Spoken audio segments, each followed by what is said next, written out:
Good evening, everybody, and welcome to the Muzzle Is Off Podcast. I am your host, Nakia Monet, and we have a special guest with us today. We have Shantel Robinson, LSW. I love when I see people with letters behind their names. Amen. That means they done worked for those good letters. Licensed social worker. Yes? Yes. Right.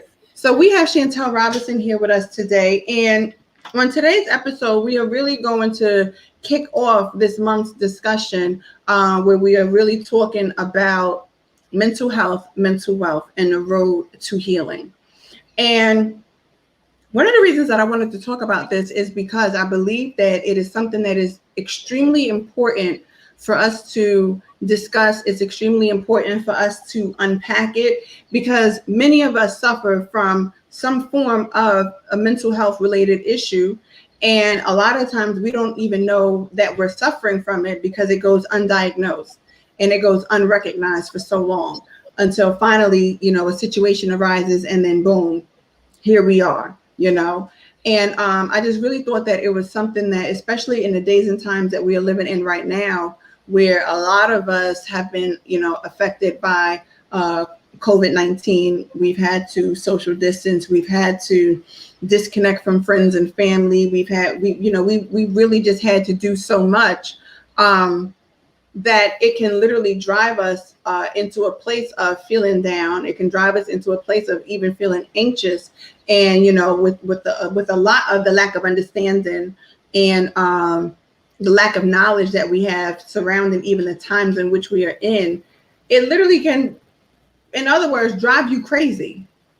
So I wanted to unpack this month for mental health, basically like mental health awareness, and discuss the importance of it, discuss the importance of doing a mental health check. How are you? Are you really good? Are you really okay? Because we oftentimes say, hey, how you doing? But we don't necessarily wait around for the response to that, how you doing? Mm-hmm. You know what I'm saying? So I wanted to unpack that because how you doing? Right. So go ahead, girl. Introduce yourself. Let the people know who you are. And let's go. Let's unpack this. I'm ready. All right. Hello, everyone. My name is Shantel Robinson. I am a licensed social worker for the state of New Jersey, pending licensed clinical social worker. Just got to finish my hours. A native from Newark, New Jersey. I'm currently in Orange, New Jersey. Let's see. I've worked in the field overall over a decade. I graduated from Seton Hall in 2008. So that's when I started working in social services. And then I graduated from Fordham University with my master's degree in 2016. And mental health, that's a big one. I started getting into the field in general. I was interested in 2003. I was about 16. There was a child abuse case in Newark, which was very tragic, of twin brothers and a cousin that were locked in a basement. I know one of the victims was Raheem and Fahim Williams. That ignited my passion to kind of get into this field, but at the time, I just wanted to focus on helping children. I did not understand why a child was abused. I was raised in a single parent home. I mean, my dad was there, but it was really my mother and my oldest sister who really raised me to who I am today. And I know, like, my mother, God rest her soul, she did so much, sacrificed so much to, get me a good life. And I could not understand why other parents wouldn't do that for their children. So that kind of ignited my passion. I read A Child Called It even after that incident. And I tried to volunteer as a court advocate, but I was too young. I was 16. So I went to college, started Seton Hall in 2004. I wanted to be a cardiac surgeon. So I started out in biochemistry. I was in the pre-med program. I pretty much flunked out of it because all I wanted to do was party pretty much. I knew I wanted to help people, but I wasn't taking it seriously. It was my first time away from home. So I changed my major to psychology. At Couple Seton other things. Hall? Seton Hall, yes. Seton Hall undergrad, yes. So my mother was like, okay, you doing too much. Like her and my sister was like, you're doing too much. What are you doing? And I said, I know I want to help people. I'll figure it out. They were like, you better graduate in 4 years. That's all they care about. Like, you got 4 years to get this all together. Yes, 4 years. I don't know what you doing. So I'll jump from criminal justice, sociology, and I took a social work course, like a development course. And the advisor said, I think you should study this field. And I said, I want a job. I don't want to stay in school another year. I want a job. He was like, it's just one more year. You can get your bachelor's in social work. Nah, I want to work. So I fell into working in mental health. I needed a job after college. So I interviewed with a nonprofit. I can shout them out. Mental Health Association of Essex County, which is now Essex and Morris. And I remember my supervisor asked, have you ever worked with anyone who had mental illness? I said, yeah. I heard about people cutting, but I needed a job again. So when she said we would go out in the community and we would work with individuals impacted, I was like, okay. Like not really knowing what I was doing and me being mistaken that most of these individuals will be white. I didn't really expect, to see people who look like me, who talk like me, who's my culture impacted by mental illness. And then my first outreach, I was with a colleague. We went to a group home in East Orange, and I read the chart. I remember my first chart, the patient had schizoaffective disorder. She was middle age, African American. I was like, nah. Hallucinating. I saw it in action. She was belligerent towards everybody else but us. She had delusions, racing thoughts, and I said, "Oh, this is what this is real. We suffer with this." Then reading more of the charts, I read about clients who cut themselves, clients who attempted suicide, clients who did die of suicide, and they were Black. So then I decided, I was still passionate about working with kids. I did a lateral move working with children and families with behavioral challenges. And again, just seeing kids, hearing about kids cutting themselves because they're bullied. They witnessed their loved one get shot and killed. They were sexually abused. It just really made me realize, like, this is something we're not talking about. And even I was ignorant about it because I used to say, we don't do that. We don't cut ourselves. That's that white people stuff. We don't do that. Depressed, just go to sleep, just deal with it. And, working with parents in that job and then thinking about my experiences, that actually was my ignition to just go to grad school. And I said, I want to be that clinician or whatever role I'll have that people could relate to. Because the biggest complaint I heard from families and youth and even clients was, I would go talk to a counselor, but they don't look like me. They don't understand where I'm coming from. They want to use all this jargon. They don't know my struggle living in the hood. They don't know my struggle being a Black woman or Black person in general.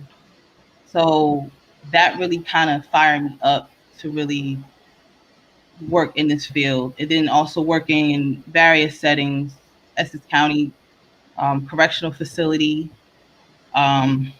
working in different hospitals. If it's good to see representation in our field. And it is, and it's also noteworthy for us to like begin to understand that for so long we did not view mental health as something that Black people suffered from. No, it was not. at all. For us, it was just like, you know what, we a product of our environment. We're gonna Right. strap up these boots. You know, we're gonna deal with it. We're gonna handle it. And what began to happen was it literally began to drive people out of their mind. You know, so then we saw a rise in suicide rates in the Black community. We saw a rise in like schizophrenia, you know, and then a lot of the times also the excess drug use that began to happen within, you know, our urbanized communities also played a major role in development of mental health disorders, right? Because sometimes when you overindulge in any type of narcotic, it can cause, you know, your brain cells to basically deplete. Yeah. And you know, it literally can cause mental health issues. Yeah. And I think that it's important that because half the time we don't even know what is a mental, what is it? You know what I'm saying? And so I just want to highlight this. So there are basically about, I think there's like 5 or the top 5 mental health illnesses, which is anxiety disorders, mood disorders, schizophrenia and psychotic disorders, dementia, and then you got eating disorders. Nobody would have ever thought that an eating disorder would be a mental health illness. Yeah. Right? Like I know for myself, in high school, I suffered from an eating disorder. I literally would starve myself. I did not want to gain weight. When I was in I did not want to gain weight. I did not want to be I didn't want to be fat. You know, so I literally went like a whole summer starving myself so that I could be in a size 6. Because that, to me, that was it. And I did it. You know what I'm saying? And everybody, you know, and a lot of times people just look at you like, oh, you're just losing weight. No, I'm actually starving myself. Wow. You know, and that's something you don't hear that. Again, we don't do that. What you doing that for? You better go and make something to eat. You know what I'm saying? Not pay attention to you going to the bathroom or throwing away the food, you know, because we don't do that. Right. Or just not eating. No, I'm not hungry. Yeah. And nobody finds anything wrong with the fact that I'm not hungry. Knowing that you didn't eat all day, but you drank some water and you're okay with that, you know? Right. Absolutely. And I think that, you know, that is important. Even the fact that they even listed dementia, which is, to me, something that really goes outside of your control, but it is a mental illness, right? Because at the onset of it, you're like, and especially when it's, you know, family or whatever, and you're dealing with them in close quarters, that my great grandmother had dementia. Mm-hmm. And that was a lot, because for me to see her and then she didn't even recognize me, didn't know who I was, you know, that was a lot. That was a lot to deal with, you know, because it's like, wow, how does she not know me? Right. You know, and why this change? And then, but sometimes they can get very angry. Yeah. Sometimes they can lash out. Sometimes, you know, they could run away. So like, there's so many different things that literally go on, that as a family unit and a family structure, you're like, okay, how do we deal with this? And that's the point. Like, a lot of times, you know, I have friends that, you know, truly do, you know, suffer from like a mental health disorder. And a lot of the times they're like, no one understands and they don't know how to talk to me.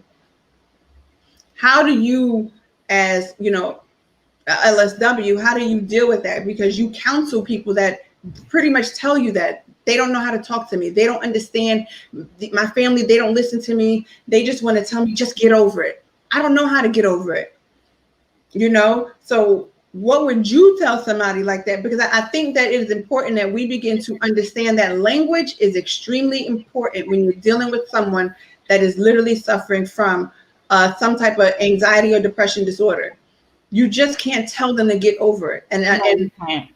But what advice would you give someone for, like, in that type of situation? Like, how, as a family member or even as a friend, how do you do that? Listening. I think the big thing is listening. Um, just being there for that person, not abandon them, and educate them about what is happening. You know, a lot of times, especially with older family members, even my mother before she passed in April, um, she was very independent, doing her own thing, and she got sick, and her mood just tanked. You know, it was a change that I wasn't ready for, and you know, me working the field, it's like it's different when it's your family, but just listening and just being supportive, that's just the main. That's just so important to validate their feelings. And Mm-hmm. even with family members, you just educate them, listen to them, let them be angry, let people feel how they feel. You know, I mean, everything isn't rainbows and sunshine, right? You have to let them have tears, let them have anger, let them be upset. Because if you try to just dismiss them like, oh, girl, please, you ain't got nothing to worry about, you got all this money, or, you know, you got this and this going on, then they'll get in that shell and they'll just, you know, fall back. Mm-hmm. Another thing that we we do a lot, and it's not like it's not a bad thing. Like, I don't want to put what I'm about to say next as a bad thing, but it's overwhelming to hear, you know, just stay strong. We are strong. We're strong people. I mean, we go back centuries. I mean, slavery. We were torn apart from Africa here. We had to adjust from losing our culture, adapting to a new culture. Then after Emancipation Proclamation and Juneteenth, Jim Crow, Civil Rights era, racism, even today. And it's hard to just, you're gonna break. You're gonna break. And it's okay to let people be vulnerable, especially not only black women, but black Black men. men. Mm-hmm. Black men. And I think that it is important that we learn how to hear the silent cries of people, you Yeah. know. And a lot of times we don't even understand that there are warning signs of mental illness that we don't pay attention to. Yes. Like a person that just stays sad for a long period of time. You Right. know what I'm saying? Or a person that you know is not typically irritable and they just become irritable out of Yeah. no, like they're just irritable. Everything is just irritating to them. And you said, you know, when your mother got sick, she got, you know, irritable, you Right. know, and it was like such a vast change Right. Like, and in isolating as well. Like, I'm like, you exactly. know, I actually did a presentation actually last night with, I joined an organization, great organization, the National Association of Black Social Workers, the New Jersey Mm-hmm. chapter. And we actually are doing a 3-part forum. So the first part was yesterday, and we talked. The first part, we just educated. Our goal is just to educate the community, help us cope through the pandemic and this chaos with racism and all in the black community. And the facts that I did, like facts versus myths regarding mental health disorders. I mean, any mental disorder or mental illness, if your day to day functioning is not there, that's a warning sign. If your mood and if you're not working, if you're not able to work or even take care of yourself, like shower or, you know, take care of bills or whatever, school, then that's a warning sign. And you know, going through when I was preparing for that presentation, and I'll even give you the slides at the end. Um, it's just how it hit us. It's a lot. It's a lot. It is because a lot of what Yeah. happened with us was systemic, and Yes. then you have cultural, and then you have just certain things that literally just became innate and embedded. You know what I'm saying? Like when you're dealing with a form of systemic oppression, and you're dealing with a form of social injustice, and then you then have to fight against all of that. Um, and then you look outside and you see people, your Black brothers and sisters, being murdered unarmed, some innocent, some not, but yet and still being murdered, that can produce a certain amount of fear, which then can cause anxiety. You know what I'm saying? Like all of these things, they come together. Yeah, it's a trickle down effect. Yes. You know, yes. And a lot of times we're so accustomed, like you hear people all the time, just get over it. You know what I'm saying? You can't keep going back here and saying this. That's an excuse. No, it's not an excuse when it's been systemic. It's not an excuse when you walk outside, you are not safe. You can be a target. You know, that's real. Then on top of that, we're dealing with a virus that we can't see. You know what I'm saying? Anytime you're dealing with something that is really the unknown, something that you can't see, and you're like, okay, now I'm scared to go outside. I don't want to be around X amount of people. You know what I'm saying? Like, even for myself, I literally, where was I?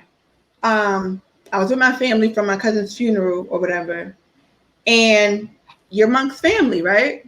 Everybody's cool, you know, but I had even a certain level of anxiety even after that, basically to say, okay, do I need a self-quarantine for 14 days?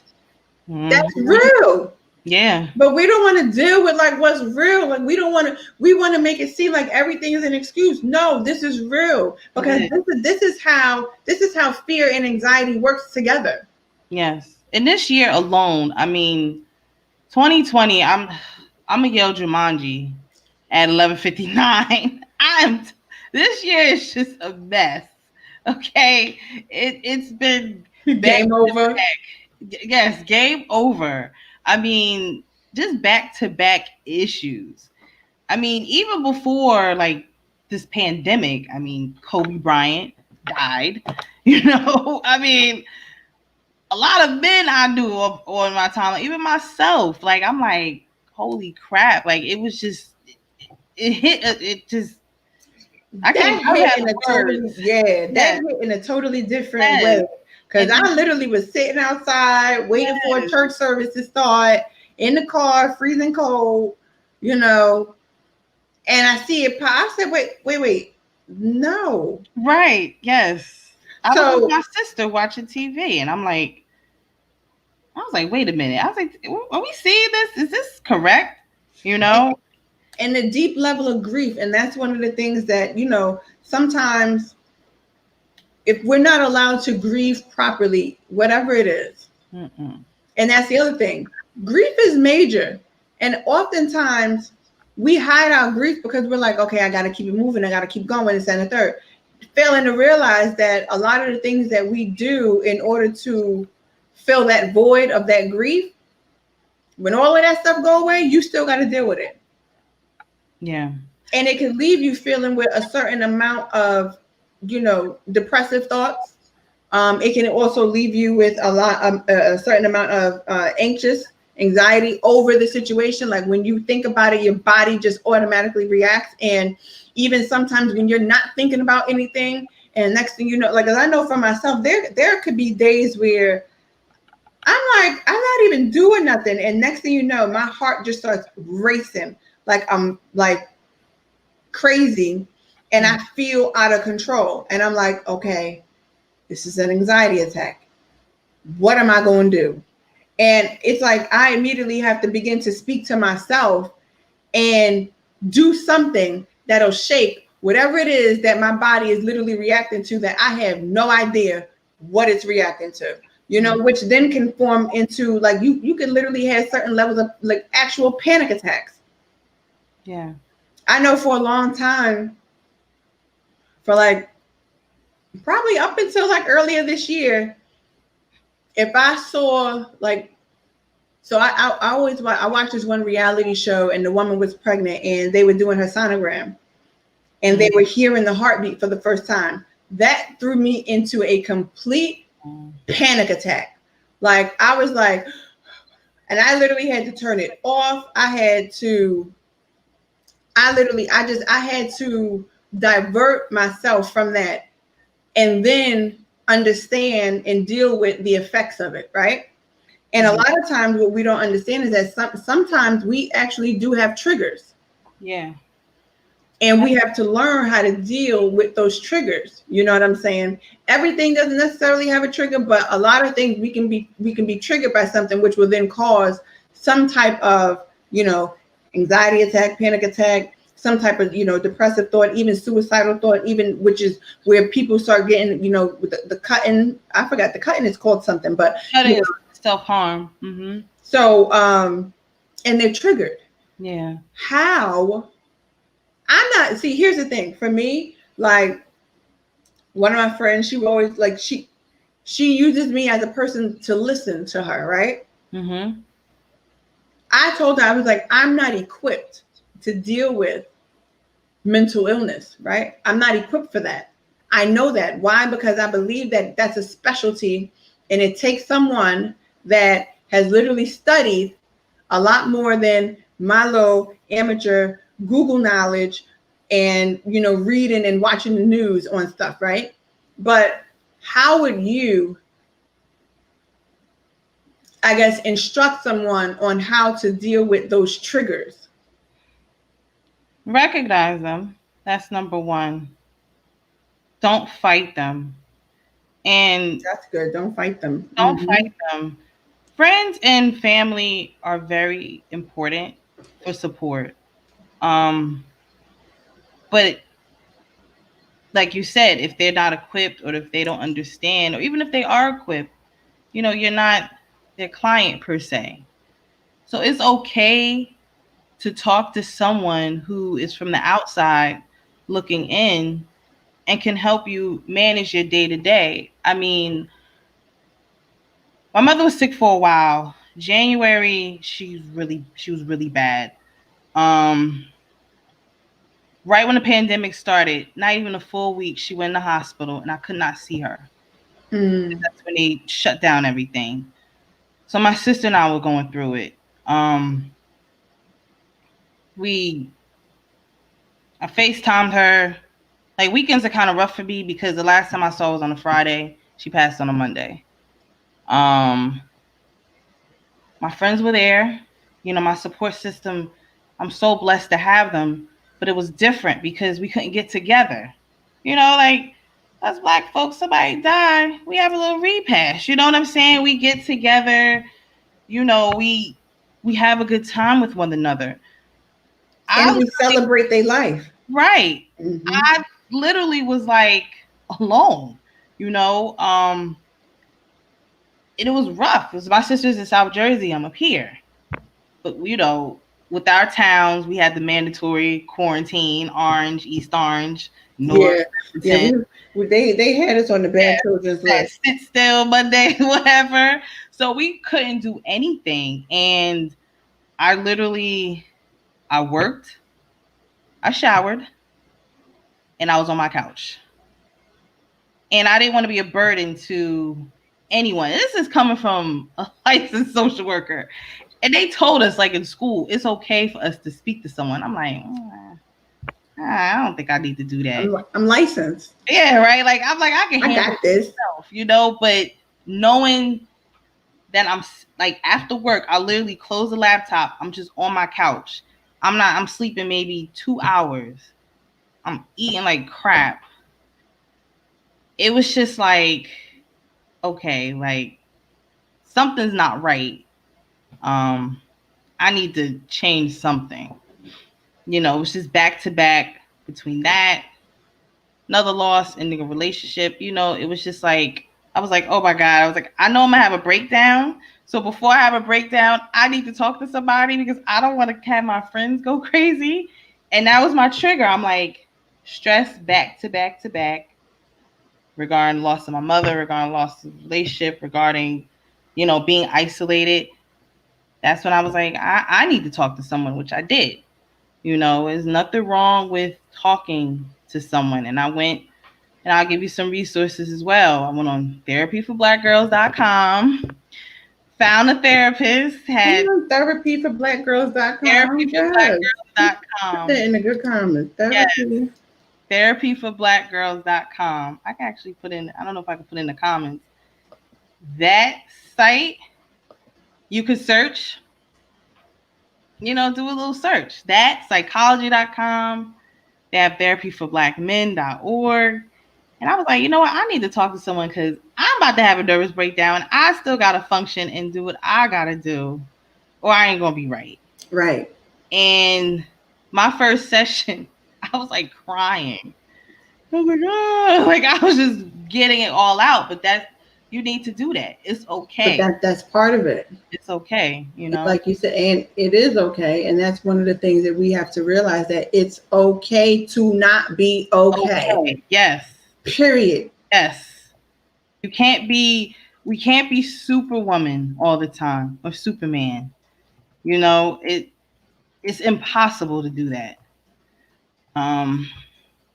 So I always emphasize, feel how you feel. Writing helps, even if you feel like you can't talk it out. Sometimes just writing or doing something that helps you relax, like me, is music. I have to listen to my music, and that helps, and not shutting people away. I mean, my tribe, they did not allow me to be shut down. I mean, they sent me my group, shout out to Musianima. They sent me a beautiful fruit basket. I mean, my other girlfriends, they called me. One came by. She was like, look, I just want to hug you.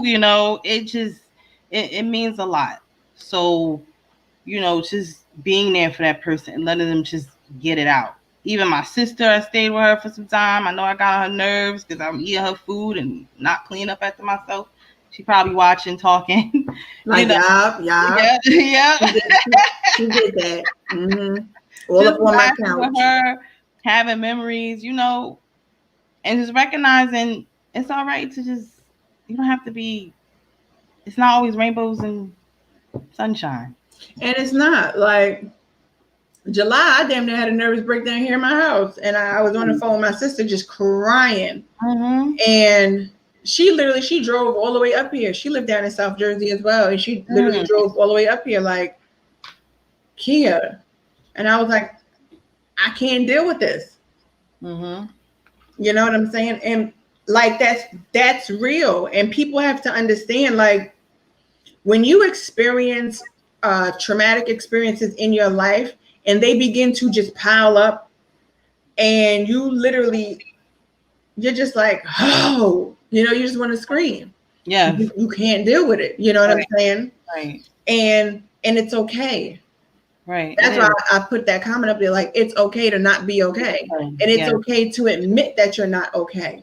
And it's okay to cry out you're not okay. Right. And like you said, when you have a tribe of people that will literally come to you to make sure, nah, you're going to make it through this. Nah, you're not. No, none of that.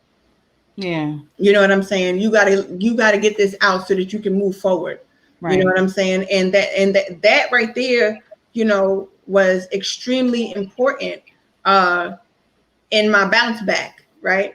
Because a lot of people keep talking about, you definitely, you don't look like what you've been through. Yeah, because I ate. Right, you're healing. Yes. Yes. And sometimes if you see old pictures, you're like, whoa.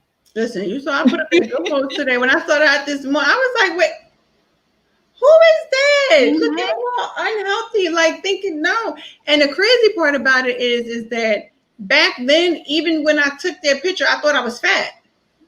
Wow. Because that's how much, when you are like literally just like depressed, the way you view yourself is truly not how you're actually seen.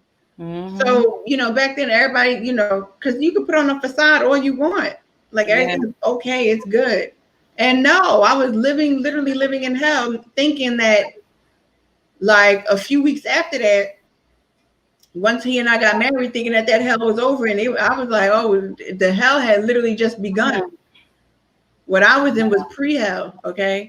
Then I ended up in hell, and then it was post-hell, and then came healing, okay? Because I had to get the hell up out of there. Yeah. Literally, okay? Yeah. And that's just real. And people don't understand that when you're dealing with, even when you're dealing with like tragic deaths, you know, in the last, 5 years or whatever, my family has dealt with some very tragic deaths, you know. That's a lot to deal with mentally. How do I deal with my brother, my cousin, you know, my uncle, my nephew just being murdered? How do you deal with that? You know what I'm saying? How do I feel safe? Right. You know, and that's the thing when you're dealing with when you're dealing with certain experiences, a lot of things happen because you no longer felt safe. Right. You know, and when you take away people's security, you're taking away a piece of their hope. That's like a part of their hope. Mm-hmm. I don't know one person. I personally don't know one person that does not want to feel safe. I don't know one person that does not want to feel secure. Mm-hmm. And that goes with a parent, right? Because when your parents are here, you feel that extra added protection around you because your parents, whether they live with you or not, whether you live with them or not, right? That's that security, like, okay, they're here. They're good, you know, they're around. I don't have that. What happened? You know what I'm saying? The loss of a loved one, that's another security. What happened? Yeah. You know, the loss of a relationship, security. What happened? And even down to friendships, people do not understand. Friendships are viewed the same way as, you know, and I see so many backwards posts, backwards advice that people get. Oh, they don't like you, just show. No. Oh, yes. Yeah. That's a law. Yeah. And everybody processes that stuff differently. Yeah. So you're basically telling me, okay, this person betrayed me. I just gotta chalk that up. No, I'm not chalking nothing up. No. Because now I done added on to another thing that I gotta process through. Yeah. And that's why I always emphasize feel how you feel. Because one person can just be okay with, all right, I'll get over it. And the next person, they'll be like, no, I can't get over it. I'm mad. I'm angry. I'm sad. You know, I'm depressed. You know, it's validating feelings. That's just the main thing. And with COVID, even if it's not a tragic death, I mean, so many people lost their livelihood. They lost their jobs. If you apply in the state of New Jersey, you're blessed if you got unemployment. You have people that's just now getting approved for March. So they lost, you know, cars or what have you, even though they have these amendments. But how many people are really dealing with legit, you know, bankers or landlords or what have you? So people lost their homes. Another thing, you know, I'm not a parent, but kids having to stay home and do remote learning. Sometimes parents have that respite when their child is in school. That's gone. Right. They're forced to be that teacher. They're forced to help them adjust. And I can't imagine coupling that and you lose your income. So this right here it's a lot, you know, and even COVID, how it, you know, it unfairly hit us the hardest. So. Well, and that's the thing, you know, we don't want to deal with the socioeconomic effect of COVID, right? No. And we don't want to deal with the socioeconomic effect because no one wants to literally take the time to look at how, based on where you live, your zip code, how you were affected by this virus, right? Mm-hmm. And a lot of people try to say, oh, that's false, that's this. And it's like, no, it's not. Have you ever studied data? Oh, I have. Because guess who's a data analyst? Me. Guess whose job, you know, deals with longevity? Me. Mine. Here. Duh. Right here. This one. So therefore, guess who actually looked at the data surrounding the zip codes and which zip codes were highly affected the most. So our zip codes. Okay, we had the four cities where we couldn't do anything. What was our curfew? 8:00. Yes, something like that. You had to have a letter to go out. We was on curfew. Yes, I remember Orange Cop. I'm like, I got my VA letter. Don't worry about it. I'm just going to work. I'm just going to the store. I got my mask. But it's like, sheesh, like we were on curfew. And why? Why did we have? And the thing about it is that a lot of times people don't want to look at the fact that, why was there such a disparage in the socioeconomic effect of this virus? Why? When you look at the availability of healthcare in this country to our communities, right? When you look at the fact that a lot of us, especially growing up, we lived in households where it was grandma, mama, cousin, aunt, right? We lived in close quarters, right? Then on top of that, when you look at the types of jobs, some people had to work. They didn't have a choice. So they were out there. Right. Then you look at our churches that did not want to shut down and how many people got affected because of that. So when you really look at why, but the overarching effect really and truly has a lot to do with what services are readily available in our communities that other communities have even the more access to, right? Right. And that's the problem. That right there in itself speaks to speaks volumes to why our communities are the way that they are. Yeah. And I like what Victoria, the Queen Jones, said here when we were talking about validating. She said, once you feel validated, you feel supported and will be more willing to seek help. And that's the truth. Yes, she helped me. That's my girl. Oh, hey, girl. Yes. Hey, girl. Yes. Hey. Yes. I'm not even gonna lie to you. I had to learn that through one of my friends. I had to learn that because I'm probably one of the most blunt people some people will ever meet. And like if I thought something was stupid, I'm like, well, that's stupid. Why would you think like that? Right? But that's just me. Right. But understanding, like how you said, no, it's feel how you feel. And then with me being triggered left and right by a bunch of foolishness, and then if somebody would have said that to me, I probably would have snapped. So then I had to check my own self. Be like, girl, you can't.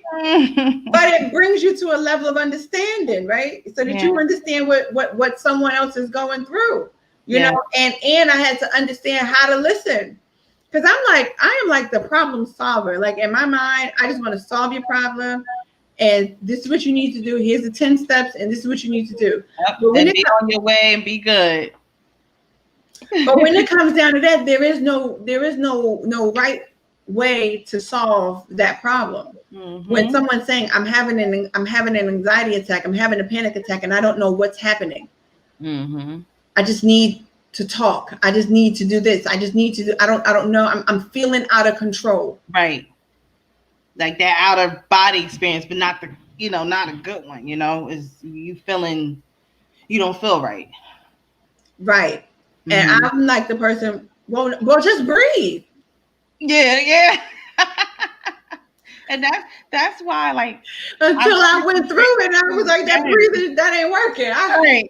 I need a pill. What in the world? Right. Or just go to sleep. Just go to sleep. Drink something, go to sleep. Drink some wine, just go to bed. And the truth, and I ain't even gonna hold you, because wine and a few other things became part of my daily routine to sleep, right? Like, okay, if I just need to drink this and I'm gonna be good. Mm-hmm. But when you stop, it's you're still going through it. You're still going through it. And that's why it is important for, clinicians who in these communities who look like us, that talk like us. All right, you can't breathe. What is going on? We could talk that language. We could flip it. We could flip it like, all right, you're going through this, you know, let's try this. All right, I know your family said, oh, just be quiet, just deal with it. But this is what's going on. That's why I want to go hard for us as a community of Black men and women and children, to really not look at mental health or mental disorders as a taboo. We don't look at heart disease or diabetes or any medical conditions as a taboo, but when it comes to being depressed or being anxious, it's like, like, what's wrong with you? You know? And we need representation. And here It's you getting are. there. It's getting there. It's getting there. We still got a lot more to do. We do. There's always work to be done, right? Like there's always work to be done. But the key is that like how you're here and you're about to, as soon as you get your good hours, then you're gonna be a licensed clinical social worker, right? You're a licensed social worker right now, so you have the tools, and you have the ability to invoke change, right? Even some of the other people that are coming on for this month of the podcast, some of them have their doctorate in psychology. Some of them, one person, she is a licensed clinical social worker. I just believe that it is important for us now to be aware of, even within our own selves, what is driving us to, as even Leah just put, you can't breathe when you're going through it. What's causing us to not be able to breathe? You know what I'm saying? What's happening when you feel that tightness in your chest and your heart is just racing and you can't move? Right. Because you can't move. No. A lot of times people go, well, why didn't you call me? I'm like, I don't think you understand. You hit it right in the nose. Oh my gosh. There is no calling. Right. There's me feeling like I'm about to die. Yes. Yes. You know what I'm saying? And that's real. Like, 'cause that's how you feel. And then you get to the, and it's not necessarily extreme, but it can be extreme. I'm afraid to go to sleep because am I going to wake up? Right? And I think that it's important that we begin to understand, as opposed, like I had to learn how to understand that feeling. And the truth of the matter, which is sad, but I didn't understand it until I started living through it. Sometimes do it is the best. It's tragic, but it could be the best teacher. It can be, but I think that we are now in a day and time now where we need to stop thinking that we need to live through something to understand something, and start understanding before having to live through it. Before you have your little I can't breathe experience because your chest is pounding and you're literally sitting here like, I literally used to be like literally beating my chest like, okay, calm down, breathe. You know what I'm saying? Like literally force myself up and start. One of the reasons why I started working out was because I knew I needed help. And the only way I was going to beat how I was feeling was I needed to release whatever it was that was going on the inside of me by building up so much adrenaline to say, I got to work out. I got to sweat this out. I got to move this out. I got to do something. This has to, because this is going to overtake me. Yeah. But there are those that can't work. They're not able to work out. Right. So then they get the necessary tools in order to build themselves up, even within the confines of the four walls of their home. But even sometimes that doesn't work. And just having that little toolbox, that quote unquote toolbox. Right. Because you got to have your box of tools. Right. Whether it's who you can call, what can you do? What can you watch? What can you do now that can occupy your time? And, having those healthy coping skills. It sounds corny, but it helps. I mean, it's the truth. Me and Alexa, let me not say her name because she responds when you say her name, Alexa. Like I literally I had forgotten how much I enjoy music until I started making her play. Right? And it had been almost a month that I hadn't even really turned the TV on. I was just listening to music all day long. Even while working, music is playing. Yes. But it was helping me to, focus. Yes, that's my favorite outlet too. Music. Girl, I'll be up in here, and at the end of the day, we would have our team calls or whatever. They're like, Nikki, what do you listen to? I'm like, what music? The music is on. The music is on. But it really was. It was a way for me to just channel in and focus. That's all it was. It was on because I needed to focus on, number one, what I was working on, right? But number two, so that it could block out any other thought. So I'm just focused on music. You know what I'm saying? Until I had a blooper moment on one of them damn conference calls because there was a fruit fly that flew down my good shirt, and I on the video call. Girl, we on the video. Let me tell you. And you don't turn the camera off real quick. You like. I didn't even think about turning the camera off or nothing. All you see, girl, all I felt was a fruit fly that flew down. And I'm like, oh, and I'm like this. I'm like, Nikki, what? I'm like, I was listening. I don't like bugs either, so I feel your pain. Me, and first of all, I'm not even gonna get off topic here because I can go because that's this whole fruit fly thing is irking my whole soul. You should no bees because I've never been stung. So me either, and I'm not trying to be. I went out Saturday and a bee just in my area, and I'm on a date. I'm like, sorry, I know I'm tripping right now, but I don't do bees. I went crazy. I would have flipped the table if it was. You was on a date and the bee. I ain't even gonna hold you. A good bee flew in my car. I was just leaving the Dunkin' Donuts. He probably would have just crashed and burn. No, I wasn't even driving yet. I was just leaving Dunkin' Donuts with my good coffee. I opened the car door. The bee want to come in with me. Yeah. I jumped out that car so fast. No, bee, we not sharing this ride. Right. Like, no, we don't share. No. And I'm screaming. I probably look. That's all right. If he understood, he should have gotten it.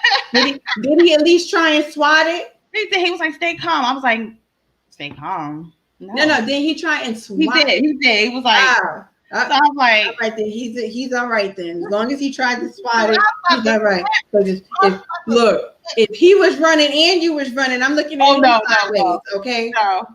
Okay. Long as he was swatting too. Because he tried to be cute. You like, and I'm like, That's me. I don't even care. Leah, I don't play around with these bugs.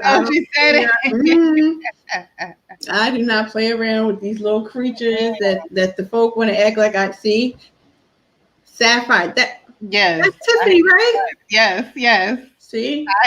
Yes. I hate all creatures that don't breathe like me. I'm not fooling with none of y'all. Okay? And some of y'all humans don't breathe like me, and I'm not fooling with you either. I'm just saying, y'all cause my anxiety levels to go up, and I got that type of time.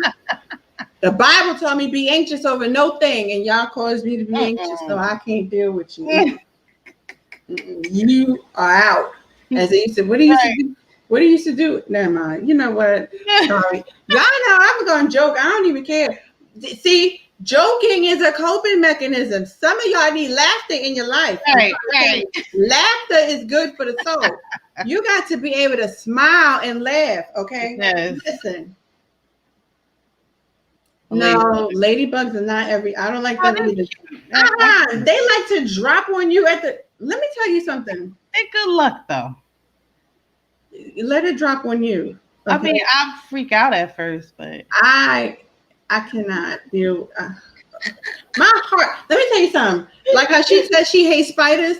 Charlotte's Web was trying to entangle me at the little bodega like last week sometime. Oh no. Yeah, no, Charlotte's Web. Because I turned around like this and Charlotte was right here in my face. I was like, oh, we gotta get Charlotte.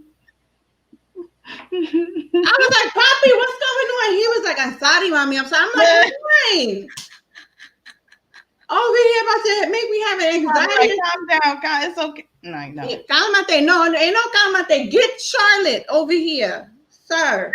I almost had a heart attack in there. I don't think the people understand. But anyway, see, laughter is really, I ain't even going to hold you. Like, a lot of what made me get through everything was laughing. Yes, humor. Humor is that's mine too. Like, friends saying silly things, and even my girl Shy Carrie, we need to stop telling each other to stop worrying instead of stopping and listening. That's true. That's true. Hey, Shy. Hey, yes, girl. yes. Okay.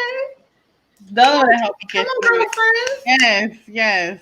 We like the girlfriend support system. Yes. Okay. Absolutely. But laughing, I mean, my friends, they say I'm a goof. You be seeing me. I be goofy. Girl, folks don't know. Listen.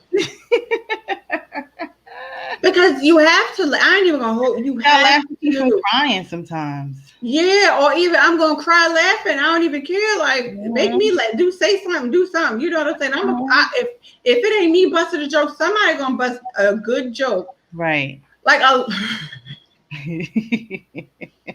lot of what helped me to heal through everything, every traumatic experience, all this other extra stuff or whatever, was laughing at certain things that I might not have thought was funny then, but after thinking about it, like, yo, that was funny though. That right there, you know what I'm saying? Or you begin to really remember a lot of the good times, and you just start to laugh at like a lot of that stuff. You know what I'm saying? And that's a coping mechanism so that you'll be able to process through the hard memories with the great ones. You know what I'm saying? With the ones that bring you joy and the ones that, whatever. And even, what do they call that? I don't know what it's called because I don't major in this stuff. But they basically tell you, divert your attention. So if you, like for me, it was when I realized that I was so focused on the miscarriage, right? And not focusing on the fact that what I'm watching or what I'm hearing or what I'm, seeing or whatever is the fact that someone is able to bring life into this world. So what I had to begin to focus on what was good about what I was seeing so that it wouldn't trigger a thought in me that would literally cause my entire body to act like it was having an out-of-body experience and I was about to fall over or something. You know what I'm saying? And once I began to do that, it really helped me with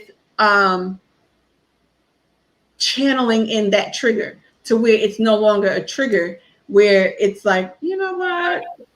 At least I did hear the heartbeat, right? A few times, even though you little fat bastard stole my phone and took the heartbeat was saved on my memory card. I hope and I hope you're listening too, because I really, that really pissed me off. Because, I thought that the little voice notes would just carry over. You have to save them in a cloud. Right. But they were stored on the memory card. Oh. Fat ass. Anyway.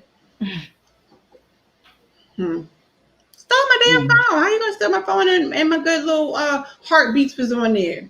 I was like, baby. I was like, because I would literally record it while I was in the doctor's office, like, baby's heartbeat on this day, baby's heartbeat on that. Oh man. Stole my whole good phone. But that's all right. I still got my good sonogram picture, so it's all right. It's all right. Yeah, that little phone. It's fine. There you go. But I had to you see how it's not a trigger anymore. It's like, you little. Right. Hey, listen, I'm with you on that. And that's what sometimes we have to do. But sometimes it's not that simple, right? No. And we understand that there are times where you know what I'm saying? Like, it takes time to get to that point where you're okay with it. You know what I'm saying? And then, you might have something else come up that you're not okay with. You know what I'm saying? And then once that comes up, then you got to deal with that. It's like, it literally is like a daily thing where whatever comes, it's like for me, whatever comes, I'm dealing with it. And then at the end of this, my mother will be on here because mother keep telling me, she like, no, sugar, you need to go speak to somebody. And I keep putting it off, you know what I'm saying? But it's all right. Mother will probably tell me that again on a good pod. Mother said, all right, mother, I got you. But it's the truth though, because you do. Sometimes you really do need that extra outlet in order to process through even some things that you might have even buried that you didn't even realize that you buried. Yeah. You know, because sometimes what's triggering you is something that you don't even recognize. And I know it's a bunch of us, it's us women on here, which is why I am going to have a man come on and speak on this, for the simple fact that I want the male perspective, because I do believe that men have silent issues too, and they do cry silent tears. We might not see them, but they do have them. And they have to be strong, you know? Yeah, like they got to be strong all the time, and they can't tell you when something is really wrong with them or how they're feeling about certain things, because that's viewed as a sign of weakness or whatever. But some men really do have their own outlets within their own tribe of men that they consider that they can really, you know, talk to and pour into and stuff like that. But I also think that sometimes, especially if a man has a significant other or, you know, a wife or whatever the case may be, or a partner or whatever, sometimes they feel like they can't be vulnerable in front of that partner. You know what I'm saying? And that level of feeling like you can't be vulnerable because, you know, maybe your partner is vulnerable, so you don't want to be vulnerable because you got to be the strong one. No, you don't. Listen, we can cry together. The song said, I cry, you cry, we cry together. You know what I'm saying? Like, let's do this together, build this good bond, and boom, and we happy. You know what I'm saying? Because it's like, I'm not looking at you no different, and I don't want you to look at me no different, because I'm a cry. Yes, I have embraced crying after I turned 30. It's like, I used to hate crying. I still don't like, I ain't gonna hold you, I still don't like crying, but I will. But sometimes it just comes out. You just like, I will bust a good tear. Like, I have a good friend right now. I know I could bust a good tear, and he'll be like, all right, let it out. Okay, thank you, because this got to go. Yes. So I could be all right, like in an hour. You know what I'm saying? Yeah. Listen, or somebody bring me a piece of cake and I'll be happy. No, I'm just joking. I'm not really joking though. Somebody can hear us. I don't care. I hope you put them eyes up there at that cake too. Put them eyes up, sir, if you listening. I don't care. So we'll be on blast about the pizza. You the one commented that you had the pizza over here to talk about. I'm like, oh, but man, that's why I was suffering today. I ain't even gonna hold you, because that good Mexican. Listen, Leah, no, foodie at best. Food is.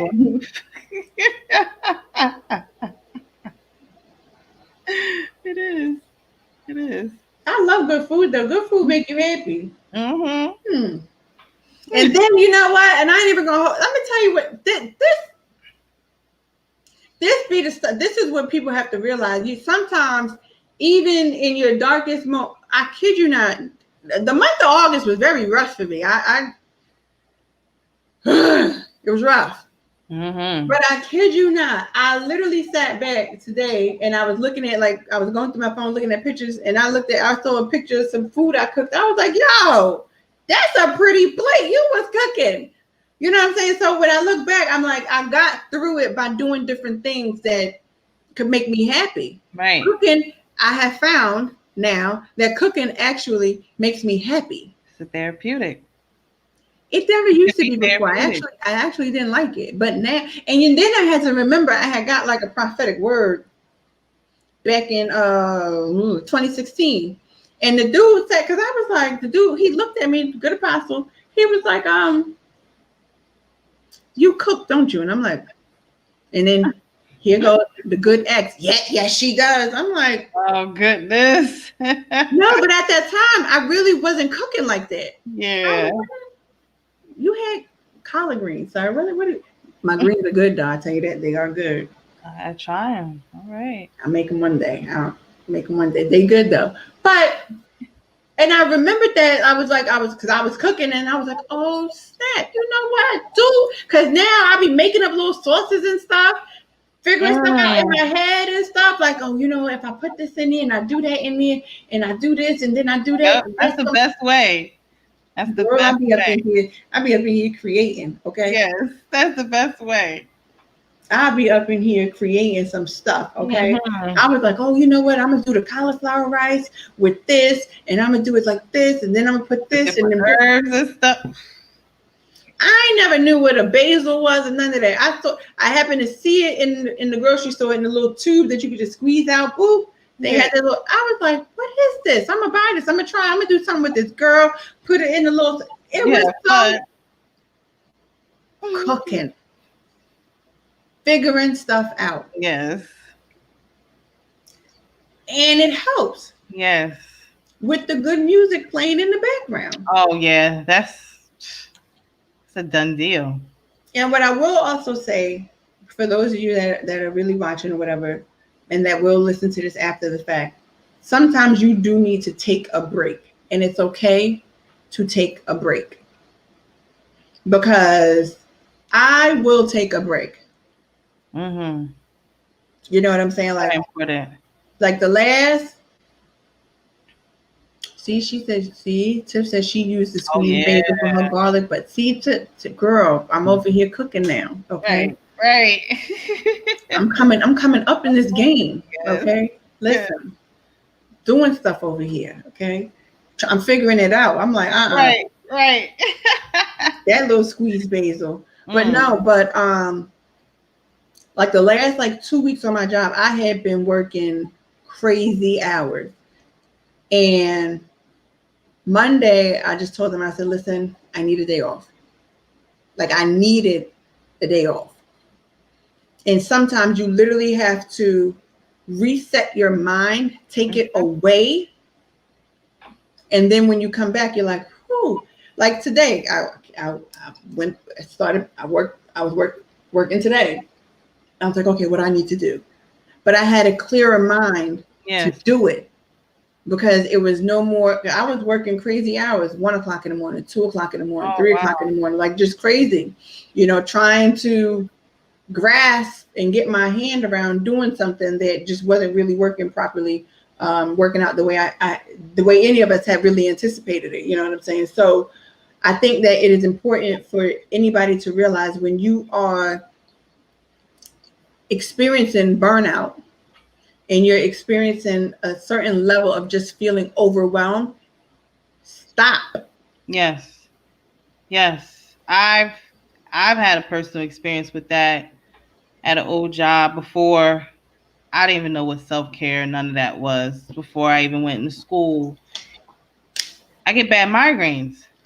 But now I'm gonna take off. It is what it is. Like I just need to reset and focus. But before, I gotta work, I gotta hustle, I gotta, I had some type of task at work. I wasn't feeling it, but I said I'm gonna go anyway. I think I was like 25 or so. Next thing I knew, I was looking at the ceiling. I did not know I passed out. I'm like, oh, I'm like, what happened? Stress and migraines was the cause. And, my team was great, but my old director was upset because I had the company car keys.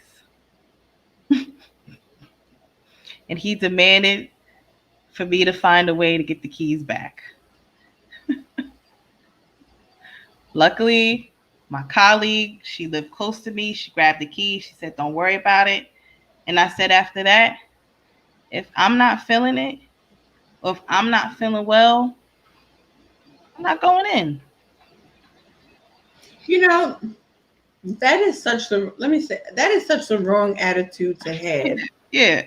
And I think that a lot of times that for some reason, US-based companies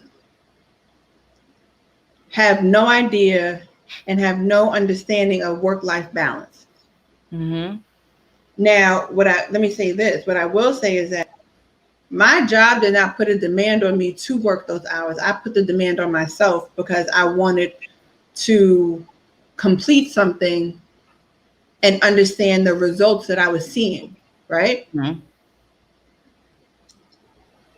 But they have an extreme understanding of work-life balance. Yeah. And they do not promote doing excessive work like that, like at all. There's no way I'm going to pass out on my job and you worried about a key. Right. Because I'm going to tell you where you could put that good key when you get it. Listen, for my good way out. Right. From you and your key. Right. I think then too, I was like, I got to change something. Yeah, jobs. Because at the end of the day, how dare you expect me to put you over my health? Right. Like even my supervisor was like, she was just in the hospital, like she was just in the ER. But now I'm blessed, working with the Department of Veteran Affairs. Oh, when it's time to go, they leave. Oh yeah. When their shift is the shift's at 3:30. I was about to say 3:30. Hello. 4:30. Oh, computer shut down. Ain't no have a good call. day. Have a good weekend. Yes. Ain't no phone call happening. Yes. I remember my first week. I was like, wow, they really leaving. Like, even my supervisor was like, okay, you can pack your bags and get going. We'll resume everything tomorrow. I'm like, oh, I'm not used to that. She said, well, you should. Like, no, because we come from an environment where the job come before you. Right. And the truth of the matter is that's another mental health disorder. Yeah. You know what I'm saying? Because we really balance. Ripping and running. And that's not, you shouldn't do that. Mm-hmm. It's not healthy. No. And that's why I wanted to open up. That's why I wanted to open up with you today. Because when you and I first discussed this and I heard your passion, you know what I'm saying? There's a difference between someone that just wants to do something because it's a check and someone that is extremely passionate about themselves wanting to help, right? Mm-hmm. And the truth of the matter is that you have to have that level of passion to do what you're doing. Yeah. Because for far too long, we've had people that have even just been social workers that have not necessarily been passionate about their job. So therefore, they have not necessarily helped. Yeah. Sometimes they will harm. They would cause a little bit more harm than help, right? Yeah. We also have, licensed clinical social workers. We also have some, some psychologists that don't help, right? Mm-hmm. And now it's time for us to highlight the ones that are truly passionate about helping, because at the end of the day, that's the job. Yeah. I feel like it's my way to just, help out instead of just sitting back and saying, oh, I want things to get better. What can I do? Even if it's small, But the key is that nothing is actually small if it's making a major impact, right? Mm-hmm. I've always said this, even like when I was like heavily in ministry or whatever the case may be, I've always said that if I impact one life or if I change one life with one word, I've done my job, period. Mm-hmm. Yes. No one said I needed to impact the world or let me, right? Right. I can impact the world, let me. But if I can impact one person and I could change that one person's life, then that's what I need to do. Right. And when I was listening to you, as you were giving the introduction of yourself, and thank you for that level of an introduction, right? Because part of my passion is to help children, especially children that end up in the foster care system, right? But that passion was literally birthed out of me being a 7-8-year-old little girl watching a talk show, right? And watching a mother put out a plea because the mother was dying and didn't have that much longer to live on this talk show, and watching the mother put out a plea that she wanted someone to adopt her 2 little girls. And I never forget, I looked at my mother, I was like, Mom, why can't you adopt them? Right? And my mother wasn't in a position to adopt them. I mean, at that time, she definitely wasn't. She wasn't even working. She was really struggling to make it with me and my sister. Yeah. But that level of passion that I had as that little girl that watched the talk show and understood what was going on, because I definitely wasn't 10. I definitely was like 7 or 8 years old watching this talk show. And I understood that this mother, I always wonder what happened to them anyway, but it's neither here nor there. But this mother that put out a plea for her children, for them to be adopted. And me saying, and I looked at my mother, I was like, Mom, you gotta adopt them. Yeah. Oh.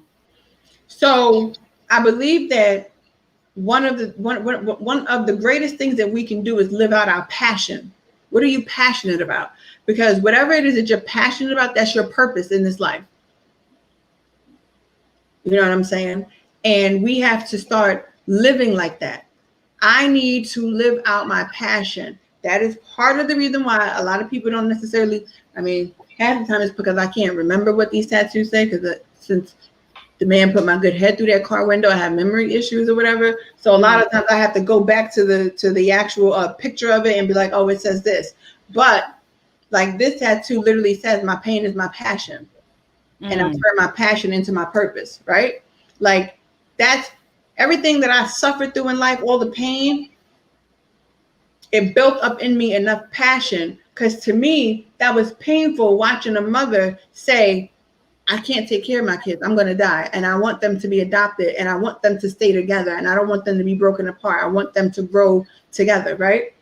Everything that literally ignites you turns into your purpose. That's your fire.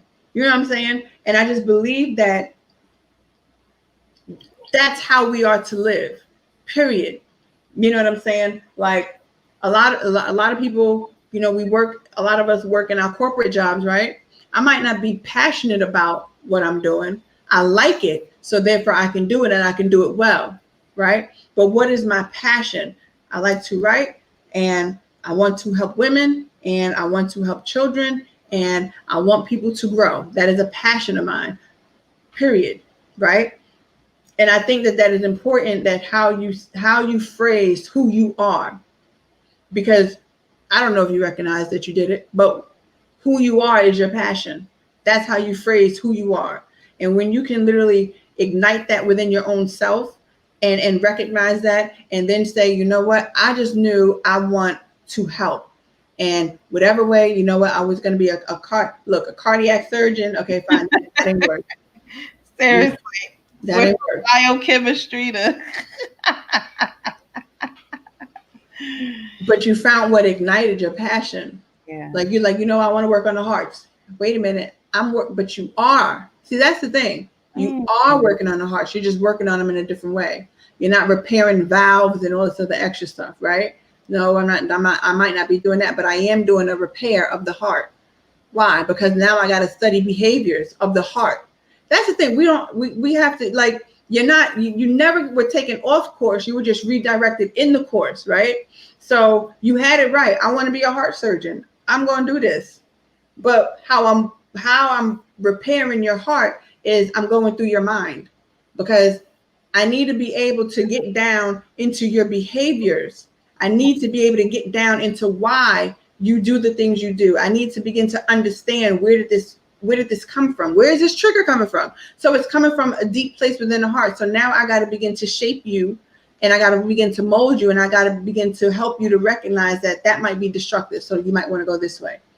You know, and when we begin to help people to understand the condition of their heart, we change the world. So be diligent and be happy with what you're doing, because that's the impact. It's world changing. That's it. Because that's what we are to do, period. You know what I'm saying? My job is to change your heart so that I can help you function better in this society that's going to tell you this is a disorder, this is a dysfunction, this is an illness. So now, but I'm going to treat you like you're human, and I'm going to help you cope with your heart condition. That's why you got all these folks running and jumping around in churches and stuff, acting like they got spirits and stuff. No, you got a heart condition and you need help because something broke. And when we really deal with it and when we really go back and we really begin to unpack the layers of it, we begin to realize something broke. And now that something broke, now we need to fix it. And sometimes whatever broke, sometimes you need a pill to go along with that fixing, right? Yeah. Yeah. And there's not and we've demonized pills. Yes. Right? But there's nothing wrong with that because I need to help your mind to be at ease, right? And not race. So I got to find a proper dosage for you so that you'll be able to function. At the end of the day, our job is to help people to function. Right. And Get back to doing the daily activities of life, getting back to school or, what have you. And medications, they do get a bad rep. I mean, unfortunately, some psychiatrists, even some primary doctors, which irks me when a primary doctor prescribes a psychotropic medication, they just want to pump you with pills. Okay. You're not going to have them talk to somebody about how to change their mindset. You need that combination, And I believe that you should try it because everybody, I told one of my friends today, I said, no, you need to go back to that doctor and you need to tell them, stop playing with me. Yes. Right? Yes. In other words, stop playing with me. You're not just going to keep changing all these meds around with me. And you're not telling me what's wrong. I did this 5-6 years ago. And you said I did this for this. And now that's not working. And I want to know why. And if you can't tell me why, then you need to send me to someone that's going to tell me why this is not working the way it's supposed to be working. Because what you're not about to do is keep pumping me up with all these pills, right? Just make you be like drugged and sleepy, and that's it. So part of the onus is on us to just say, okay, wait a minute, pause. I didn't try step A first, right? Because I believe that if you try step A first, which is, let me understand behavioral psychology, right? Let me get down to behaviors because some people just want to act on the symptom. This is what you're doing, so therefore this is what you need. Mm-hmm. Then you have others that literally deal with behavior. They deal with the cognitive functions. They deal, you have all these different layers of psychology and understanding the mind and how it works, right? Yeah. So I believe that sometimes when we don't find the right fit, we just got to keep trying to find it unless you are literally a danger to yourself or to others, right? Because then when emergency, that's a whole different ball game, Right. That's when you have to get that person safe. You have to keep them safe. That's the main goal. And that is why we're having those forums, like with the National Association of Black Social Workers, because a lot of us don't know how to talk to the doctors. We may not understand, and I've seen it working as a psychiatric screener. Black patient may come in, white doctor, oh, they're hostile, oh, they're defiant, oh, commit them. Like, pause. All right, this person was abused. This person went through a sexual traumatic experience. There's more than that than just, okay, let's just, put them away. And, that's one of the stats that I actually found when I did my presentation yesterday. A lot of us, we don't engage in medication management. We don't engage in outpatient treatment, but we have the highest rates of using inpatient services. So that means the ER or just staying in the hospital. But once we get out, it's back to that cycle. It's back to that cycle. It's back to that cycle. I had an old supervisor. She always said, getting out of the hospital is easy. Staying out, that's the hardest part.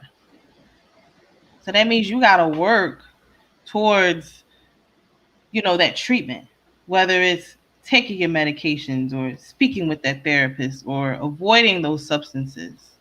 You know, it's a whole umbrella, and unfortunately, you know, getting back to our community, it's taboo, and or the patients may not even relate to that therapist because they don't understand me. They don't know where I'm coming from. You know, I'm just looked at as having an attitude problem. But I'm not. I just saw someone get shot, you know, and I'm going through it. Yep. You know. So that's where I'm hoping we could change the narrative, whether it's myself, I have other friends that's in the field who actually help ignite my passion. And I'm hoping that, you know, we can be trailblazers,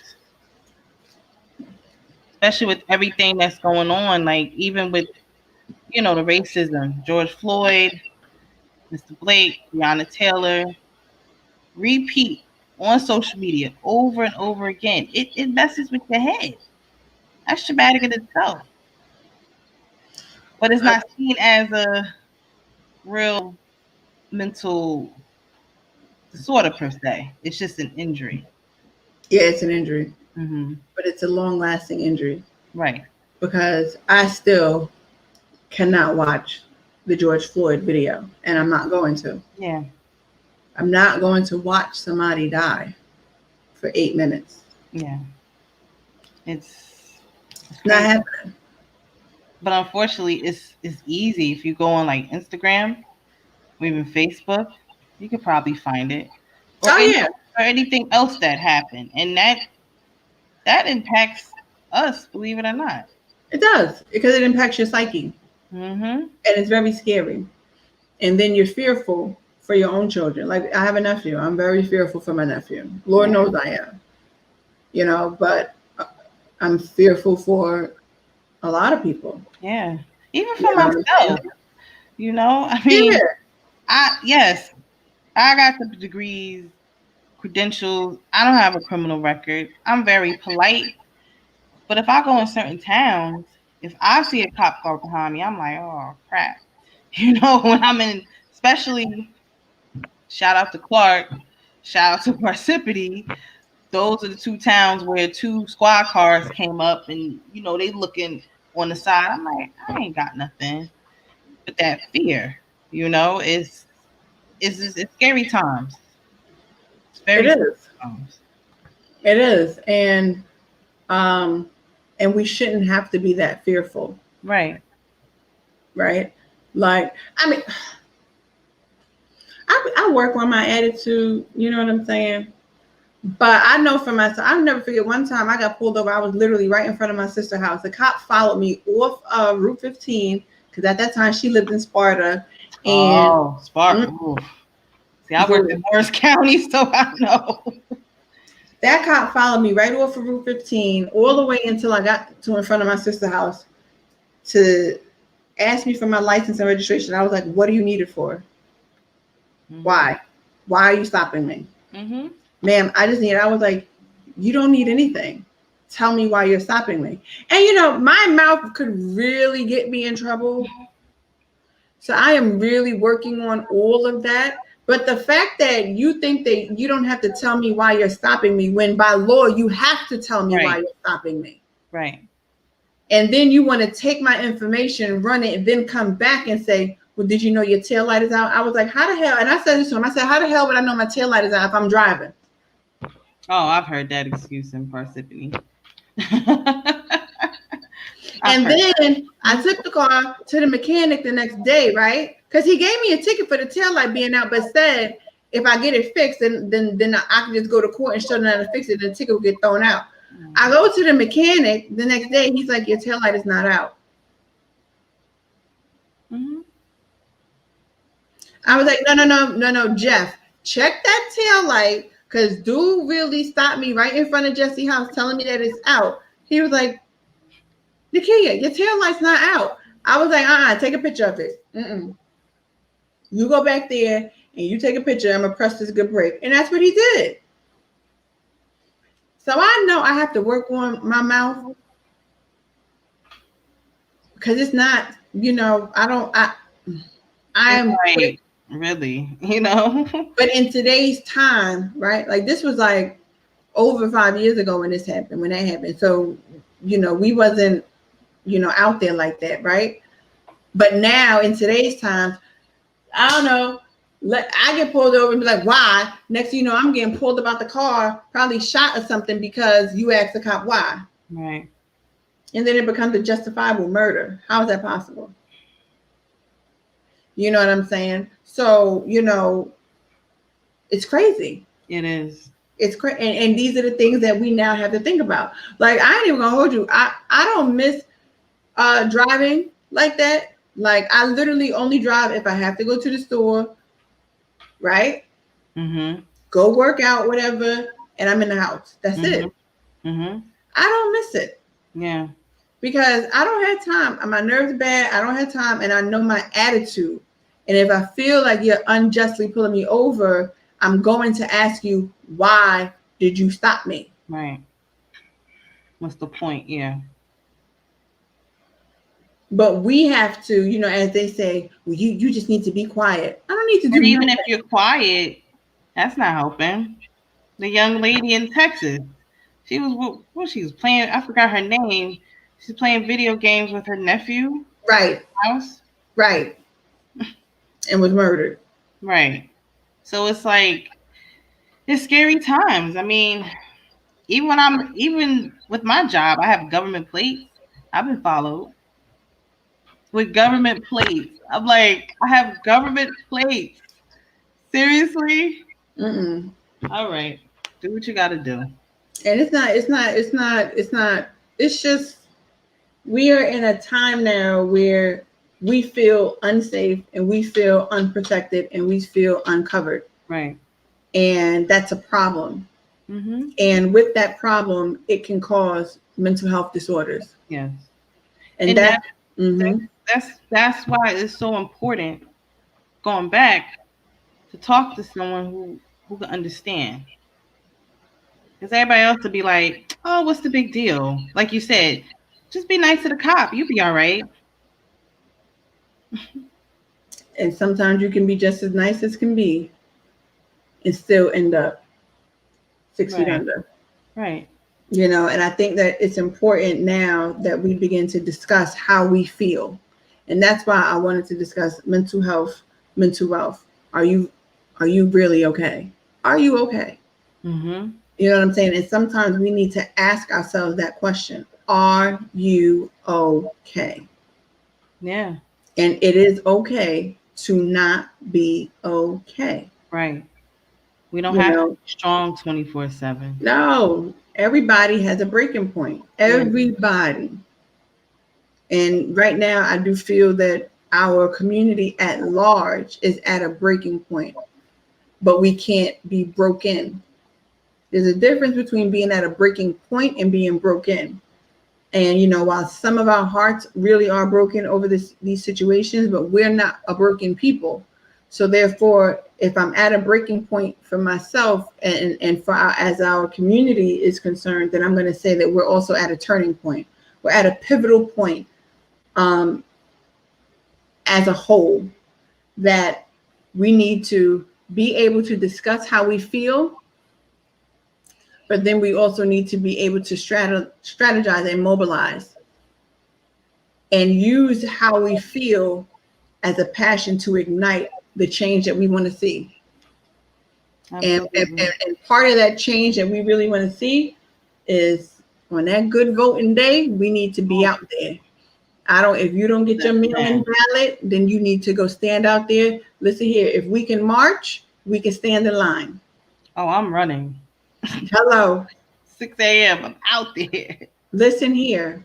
I'm not playing. With bells on, okay? Because he's making it chaos okay. Well, he has his own mental health illnesses. I believe that man has. Mm-hmm. Well, one of them is narcissistic personality disorder. Yeah. I just feel that man is just he just has that at the highest level of narcissism. That is just him. And for someone to be in that level of a position of power and to be that narcissistic is very scary. But then again, that's probably why a lot of those evangelicals love him, because they're just as narcissistic. So, we have to do our part, which is strategizing, mobilizing, and coming together, and not allowing, which is very hard because a lot of us are tired now. Like it's you grow weary when you begin to see certain things. But we just have to be diligent, talk about how we feel about what's going on, talk about how we feel about what we're seeing, talk about how we feel about what we're hearing. You know what I'm saying? Because a lot of this also brought, like, my nephew would literally call and ask me questions like, Didi, did you see this? How do you feel? And I'm like, no, how do you feel? Because you're a Black man. You know what I'm saying? And, how does this make you feel? Are you fearful? Are you scared? What do you think? As a young Black man that's in college that can get stopped at any point in time. You know what I'm saying? And we have to prepare them for that. And it's sad that we have to prepare our young children on how to deal with a stressful or a intense situation encounter with a cop and not with a cop.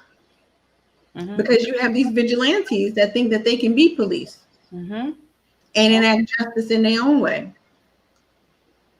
Right? Yeah. Ahmaud Arbery. That wasn't a cop. Right. Trayvon Martin. Wasn't a cop. So, we have to do a lot in order to protect our children. Yeah. We have to do a lot even in order to protect our men. Right. You know what I'm saying? Other cultures don't have to do. No. And it's good to, how are you feeling? How are you? You all right? How was your day? Because you have to ask, because sometimes it's hard to even verbalize it. I said, women, yes. We do the sigh like, girl. Let me unpack this. Oh, you ready for this? I'm tired. But a man be like, oh no, it was all right. Oh yeah. And then you got to ask them, well, what did you do? To engage and to get them to open up. Like, listen, my nephew is short on words for every damn thing. And I literally have to engage him, and not by being an interrogator, right? But just having generalized conversation. Oh, blah, blah, blah, blah, to get him talking and feel comfortable. Like, yeah, that really bothered me. Like, I really felt, and I'm like, yeah, it bothered me too, Oh, okay. So what do you think that you need to do? And stuff like that. Like, when all the protests were going on and everything like that, especially for Ahmaud Arbery, he was like, I really wish I was out there. I want to protest. I want to do this. And I was like, I think I because of what was happening to the protesters, I said, I think it's best that you weren't out there. I said, but we know where your heart is. You know what I'm saying? Like, that's the level of conversation that you have to have. You have to gauge their mental awareness of how they feel, how they're processing it, and what they think they should do compared to what they did not do. And then, begin to unpack. It's like, it is layers to unpack of this. Layers. And we got to have a conversation, and I'm okay with it. I just feel that in these days and times in which we are in, our mental health is so important, and we need to do mental health checks. Yeah. We weren't doing them as diligent as before, and now it's time. Yes. For us. Definitely is. It definitely is. It is time. So, and that's what we're doing this month. We are literally doing, are you okay? I love it. I love it. Because sometimes it's just as simple as that. Are you okay? No, I'm not. Yes, I am. You know what? I was okay yesterday, but I am not today. Right. You know what? 5 minutes ago, so-and-so pissed me off, but I got better now, right? Are you okay? And know and be able to answer that honestly. Are you okay? And being prepared to hear it. And prepare yourself to hear the not okay part. Right. And be willing to hear it. Not always offering advice, but allowing a person to let out, I am not okay. Be empathetic. Yes. Empathy is, I feel like, a lost art. It is. Folks, we ain't going to go there. Yeah, that's like a whole nother conversation for another day or 2 or 3. We just lost that. Well, because people have to understand there are certain things that you will not understand. Right. And that's okay. Because understanding has to come from a place of knowledge. This is what, anyway, we're not, never mind. Yeah. Listen, I love defining words, right? Because I believe it's my mother's fault, because anytime I didn't know something, she would always make me go look it up in the dictionary. Oh, mine too. Girl. The big old Webster dictionary. That you had in the corner that you knew where to go look up the words that you didn't know what a word meant. I got her one good day though, because she kept calling me, she kept calling me dung, and I was like, what is dung? She was like, go look it up. And when I looked it up, and it was basically like a piece of shit, I was like, did you just call me a piece of shit? I promise you, I was like, we were living in Nutley. I had to be like 10, 11 years old, and she made me go look it up. But I was so hurt by it, right? Like I was literally hurt. I was distraught. I cried, my little 10, 11-year-old self. Because I'm like, she called me a piece of shit. Words have power. But anyway, I like defining words, because a lot of times we use so many different words and we don't understand what they mean. Yes. Right? In the context. So you're not going to understand everything. And you're not. I don't have any knowledge of that. I didn't experience that. I don't have that. But I can be empathetic towards you, and I can show you empathy, not sympathy. Anyway, so needless to say, we have to be empathetic with people and their situation, what they're going through, how they are feeling. And then if you can understand, then you have to offer a level of understanding with that. But you don't always have to say, I understand because I went through that. Sometimes in that moment, the person just needs an ear. And maybe in the next moment, they might need to hear your story and be like, oh my God, so you do understand, you do know. Yes. Yes. Right? Because you got to gauge a person by where they at. Me, just dump it all on me. Tell me you understand, be empathetic, all that. Tell me everything, because I might need another way. I might need another way to look at a situation, but that's just my personality type, right? And a lot of times we don't understand people's personalities.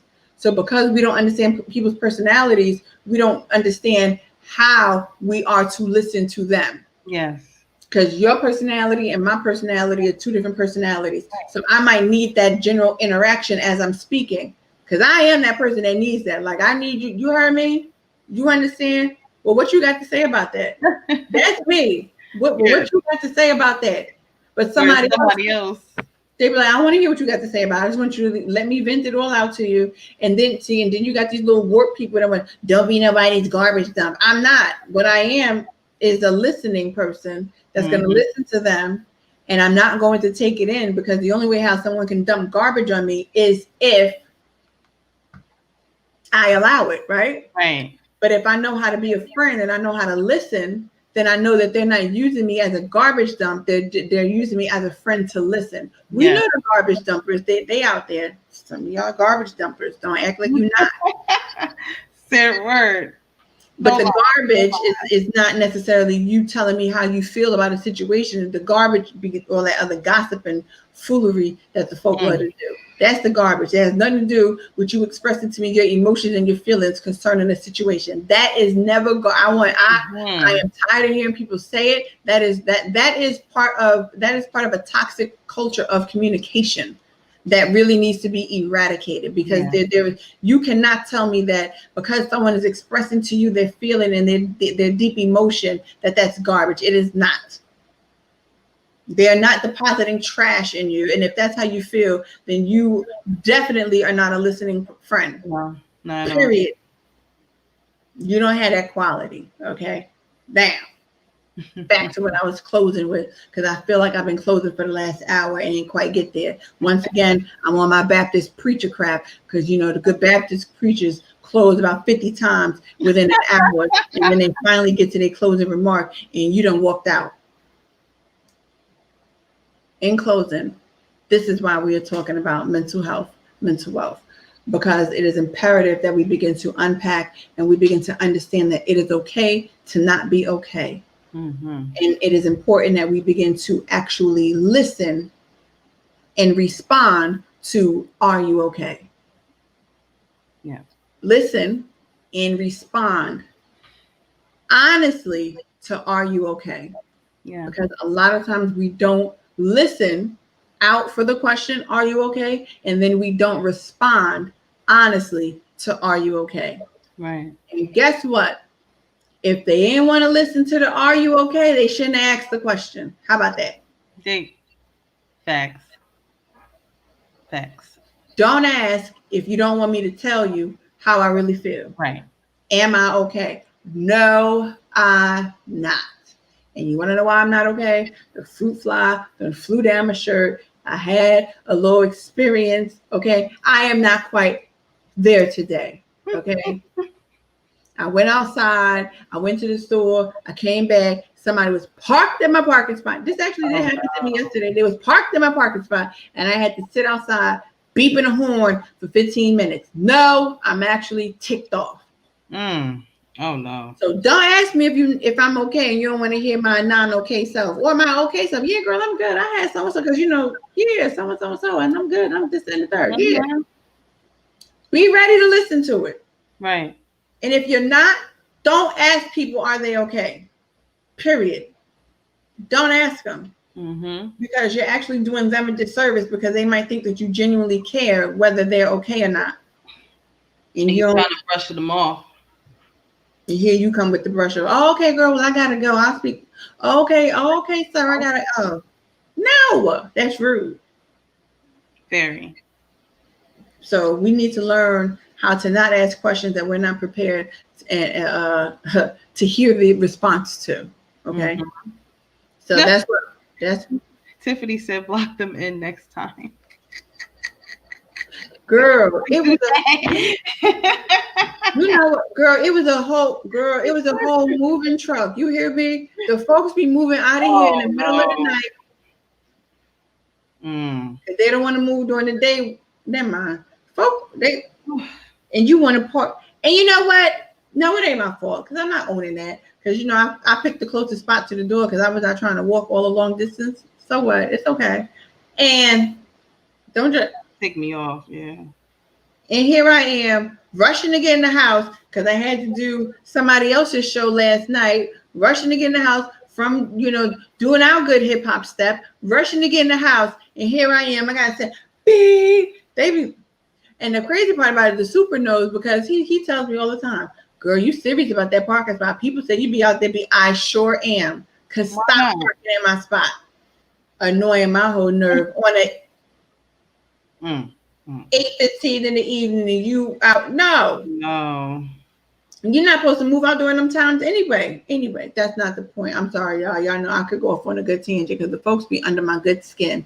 But anyway, so Tiff, if it's a regular car, I definitely, because I sure enough was going to block that truck in, because I had that thought. I ain't even going to lie. I had that thought. I was like, I should just park right in front of here. And went back up.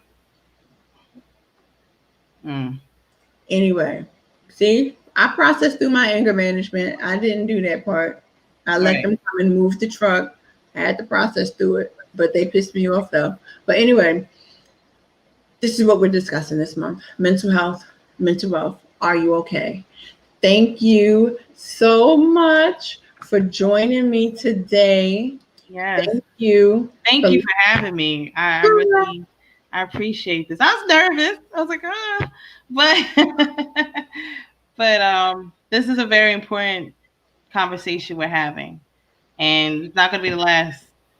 No. We're gonna keep this going because there's a reason why I'm talking about this stuff, and I keep using the hashtag Road to Healing.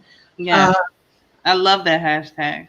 People need to heal, and a lot of times people will not heal what we do not discuss, and what we and they cannot heal from what we keep telling them is abnormal. Right. You know what I'm saying? So we have to understand that this is actually normal, and we need to discuss it so that we can help people to heal and stop telling folk they crazy. Right. And that there's people out here that understands. But I already put that disclaimer out for everybody. I am not a mental health professional. That is not my specialty. I will refer you to those that which this is their specialty. It is not mine. And you have to tell people that, because that's honest. It is not my specialty. Right. Like, I haven't practiced therapy in over a year. I'm going to go back probably before the end of the year. But I know a whole wealth of therapists, and even some things that you should look for when looking for one. So if anybody needs help with finding a therapist, or needs help with getting pointers on the type of therapist that they could use, reach out to Chantelle. Yeah, I'm here. Yeah. Because she can be a resource to you and to help you to find the help that you need. Because that's what this is about. I want to connect people with people that can help. Right? And sometimes you got to put a face to the help, and not just a voice, and not just a post. People got to know you. They got to be able to relate to you. And that's why I said I like how you introduced yourself, because you introduced yourself with "This is my passion." And one of the best types of therapists, not necessarily therapist, but a counselor or whatever that you can have, is one that is passionate about what they're doing. Mm-hmm. That would be like me going to a personal trainer that's not passionate about training. What are we doing? Because you're not really going to help me. Right. I'm not going to lose weight. Right. I'm going to be stagnant, or I'm just not motivated to even. It's not your passion. Right. So you're going to make me here, like how they do in some of them other places, get on this treadmill for the first 15 minutes and get your heart rate up, and then we're going to go over here in this machine, and you're going to do this, and then you're going to do that. I can't Google that. And only lost that. I had a trainer like that and lost a half a pound. Same here. Half a pound. No results. Right. I was like, forget this. I ain't doing this no more. Right. No. When was that? That was like back in like 2014, 2015 when they made me go to a personal trainer. I was like, I'm not losing weight. It's not helping.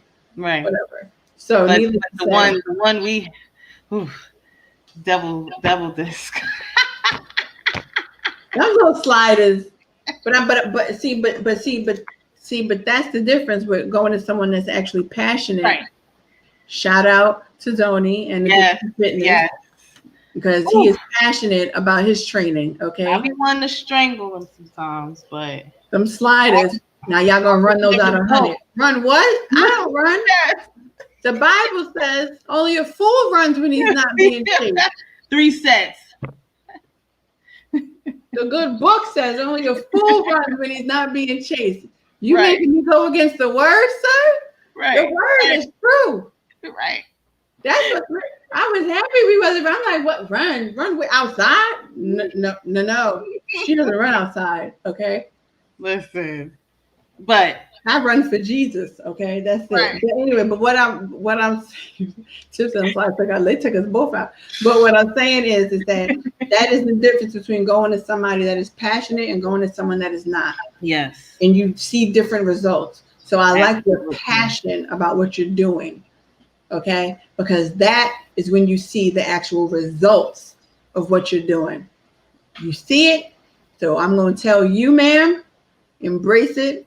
The results are here. This is why you're talking more now, okay? Because it is time for people to put a voice with their passion. You can't be passionate and not want to talk. That don't work. Because how else do people want to know that they can contact you? You're right. So I'm excited. I can't wait until you get the good C there, LCSW. Now, and I'll tell you why offline. I'm gonna tell you why I'm excited about that, because there is so much more that is yet to come for you and your passion. So I'm excited about that, and I truly want to thank you for coming on here and sharing with everybody your passion, and your knowledge, and your understanding. Right? Because that's important. And having the conversation. I am a conversationalist. I love conversations, which is why this platform is structured the way that it is. It's like y'all get welcome into our conversations, right? And we do it openly to have a conversation about what's really going on. So I love it. I love you, girl. And love you too. Thank you for having me. This is great. Yes. We're going to do this a lot more because, like I said, I believe in having balanced conversation, and I believe in having this people that specialize in it. I am not a mental. I keep saying that because I need people to understand I'm not. You know, that's great that you put it out. You know, because some people front. No, I'm not. I'm not a fronter. I am not the one that you can come to, lay on my couch, and you can tell me all your problems. All I'm gonna do is just listen and be like, "You want something to eat?" That's my stuff. You want to go get some food? What you want to do? Right. Hello. Okay. So, you know what I'm saying? We need to put faces behind people we need to put faces behind so people know who they can reach out to. We have to do that. You know what I'm saying? So get yourself ready. Her name on Facebook is actually Charnay. It is not my middle name split. Mm-hmm. The folks be on a good book, not want to put their whole good name, and that's all right. I have to reach out to her. She is tagged in the flyer and everything like that. Y'all can look back on the flyer. My Instagram is Brick City Social Worker. Oh, come on, Brick City. Yes, I gotta rep where I'm from. I have a Twitter, but and I'm starting a Facebook page. Thank you. Reach out. Thank you for starting the Facebook page. Because you know it's under construction, but it's getting there. Good. Okay. And we're gonna get Mother set up where she can really start making her good impact and breaking the shyness from public speaking. Okay.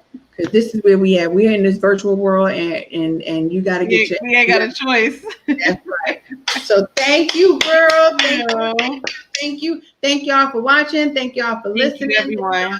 Everything. And just understand that we are coming back next week. We are going to have Dr. Cassandra Hutchins with us next week. She is a licensed therapist. Awesome. And we are going to continue on with unpacking mental health, mental wealth, and are you okay? Yes. Thank you, everybody. Thank you, Nakia. You are welcome. Everybody have a good night. And until next week, 7 p.m., just remember, it's all right to not be all right. Yes. It is okay to not be okay. This is Nakia One. We are signing off from the Muzzle Is Off Podcast. Have a good night. Good night. Bye. Bye.